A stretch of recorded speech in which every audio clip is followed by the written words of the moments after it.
Welcome to the Melancholy Guy, a companion podcast to my Tumblr blog, The Melancholy Guy, daring to be black, open, and free. The adventures of a divorced, open, polyamorous African male. Welcome to my third episode. I'm still here doing it. It's a Wednesday night, the night before Thanksgiving, as a matter of fact. So if I don't see you, if I don't hear from you, or hear this before tomorrow or on tomorrow, happy Thanksgiving. I hope that you get everything and get to spend some time with your family and eat some good food. Me, basically, I will see my daughter tomorrow, but other than that, the other plans that I had were canceled. So basically, it's going to be me and her and chilling out, and I may cook a little something and may get to go and catch the Justice League, I hope. So I hope that you have a great time. Anyway, so let's go ahead and get into the show. Like I said, it's the third episode, and I think, as I said before, I'm going to break this up into 3 segments, and they'll be about 5 minutes apiece, because I only have 15 minutes for this podcast right now, because I'm using the free version on Spreaker. And once I become employed again, I will go ahead and expand that out. Once I have more content, I hope to have guests speak on more issues, that involve my life. Polyamorous, ethical-nonmonogamy, maybe a little politics, but we'll see. But I want to talk about my blog. I just realized I went back and went to the beginning and realized that I changed the name of this blog. I can't remember what the name of the blog was at first, but I remember picking it back up once I was married, and I switched it over to change the name to the Melancholy Guy, because I was really feeling a certain kind of way in my marriage when we first got married. I was kind of down. It was the whole monogamy thing. I wasn't happy. It didn't feel natural, and it was starting to feel like my first marriage, and it just felt constrained and constraining. And I remember, if you've listened to the first 2 episodes, you remember I was talking about that poem that I put a link in the show notes, and the title, We Have All We Need. I don't think I'm going to read it, but like I said, there's a YouTube video that goes through the whole thing. And it's just interesting to me that I took on this melancholy persona at such an early part of my marriage, because it was kind of depressing. Basically, routine, something that I don't like. So actually, I'm going to go to the third posting, and it's about the point. And I was writing things like, is there a point to this life? You know what I mean?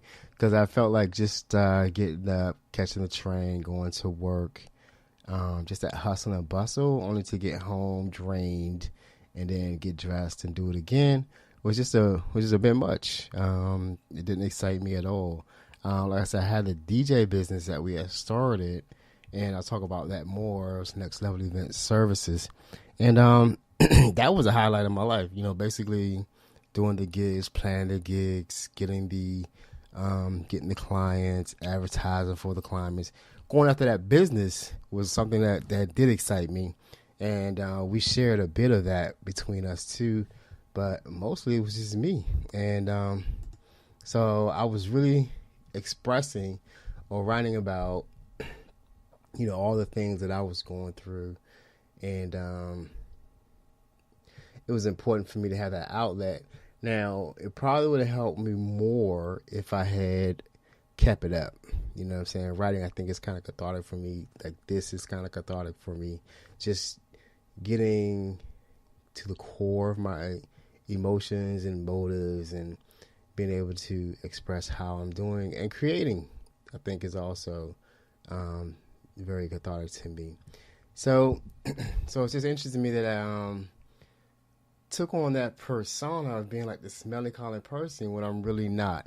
And when I think about it a little bit more, also I picked up the habit of drinking more on a regular basis. You know what I'm saying? I just really, like I said, so bring it to some of the timeline of all this is basically after I had divorced from my first wife, went through I don't know, about 7 years before I actually got married again, and went through some things. I'd go into rehab one time, and then I came out, and everything was cool. I had purpose.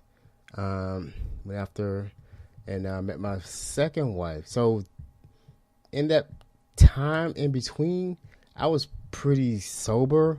Wasn't really doing a whole program thing, but I was pretty sober. Wasn't really going out. I think I was in the church, and also I left the church. That's the first entry that you may have read. We have all we need, and that was me leaving the church, becoming an atheist, and then having nothing, then getting married, nothing spiritually or community wise to keep me tethered or grounded. And then I went into the marriage, and the marriage was good. More moving, setting up a new home, and all that kept me busy. And I had a very busy job. I'm working IT, and then getting to the point where all that was done, and then you're married, and then I started drinking. And it became a regular basis. And essentially, I started watching podcasts on a regular basis. Adam Carolla, Joe Rogan, some of the local podcasts here called The Michael Mara Show. I don't know if you know. They used to be on the radio. Don and Mike down here, and it's a big popular radio show. Shock jock type dudes. Nice to listen to them a lot. And then we had Michael Mara. After this show and radio crashed, Michael Mara started a podcast, and it was funny. And I was just listening to it for comedy, but I was learning stuff from the Joe Rogan show, and I listened to the Adam Carolla show, and then from Joe Rogan's podcast, it branched out into all his, comic friends and kind of deep meta, key philosopher type conversations that really started to change my life. Started give me ideas on how to live, and I'm just looking at it now. I did make an entry about a podcast I was listening to. Now I was also drinking because I would drink, listen to podcasts, starting to do my social media thing, and also look at podcasts and listen to music and do my DJ thing, and that was basically life. And was life good? I don't know. I was still calling myself the melancholy guy, so I don't know. It was interesting to look at, but life was good. I mean, we basically carved out a routine that was steady. Now, why did I start, drinking more? We went out, but I would just sit around in the house and do my gig, do my stuff for my gigs, do my business, work, because I had to work sometimes from home. And so that was pretty much it. But then at night, because I would stay up at night, just looking at podcasts, listening to music and stuff like that. And this is all before we got into opening the marriage. So it's just a lot of busy work, and then I think the drinking sort of helped me to pass time, because that's basically my thing. I need to pass time, because I seem like I'm conscious about everything that's going on around me all the time, and then I need something to help me pass the time, and that's what podcasts do for me. They allow me to pass the time, and so basically that brings us up to, I don't have dates, but this is still about 7 years ago, when I was writing in this blog pretty regularly about my and I noticed also, you can see I wrote about, I can't forget Dan Savage, Once a Week in Hourglass. I was starting to listen to the Dan Savage podcast, and that Dan Savage, Savage Loves podcast, was definitely, as it has been, and still is instrumental into teaching me about human sexuality, my sexuality, and opening up to much more. But that was the beginning, and this was 7 years ago, so 2010. Yep, that's about the right time. So that's it from the blog today. We'll talk about me. I think I'm way past time. I'm off. So basically, got about 4 minutes left. So, I'm in a good state. Like I said, I'm still job hunting, and prospects are good. But as I've had an interview, and I'm trying to schedule a second interview, and it's Thanksgiving week. People are off. The hiring manager's off, so I'm trying to schedule it for next week. And then I have to get, for this particular position that I'm trying to secure, then I have to schedule their entire team for like a panel interview. So that's going to take time. So, it's what it is. I trust and believe in the process, and I have all that I need. As in my first blog post, we have all we need. So I'm not concerned. Just keep myself busy. That's the most important thing. So while I have this time, I'm working on things like changing the way I deal with my friendships. I'm actually trying to be more present in my friendships, something that I haven't been in the past. I'll get down. I'll cut people off. My fallback game is strong, too strong. And actually, I had a friend invite me to something today. It was a potluck at her house. Very good friend of mine. We met in the ethical-nonmonogamy world, and I'll probably have a story about her a little bit later. But she invited me to her potluck, and she, sent me a text. I'm not on Facebook, so she sent me the invitation via text. So she actually is a good friend, and she asked me how I was doing because I kind of got ghosted. And I said I'm okay. Which is a bit true. I am okay. Physically, mentally, somewhat. But for her, from the last time I was speaking to her, I can't be okay. I had to revise that. I had to be honest and tell her exactly where I'm at, because I'm not going to be her function is tonight. I'm not going to be able to make it because of who I probably should have went, because she's like, come early, we could talk.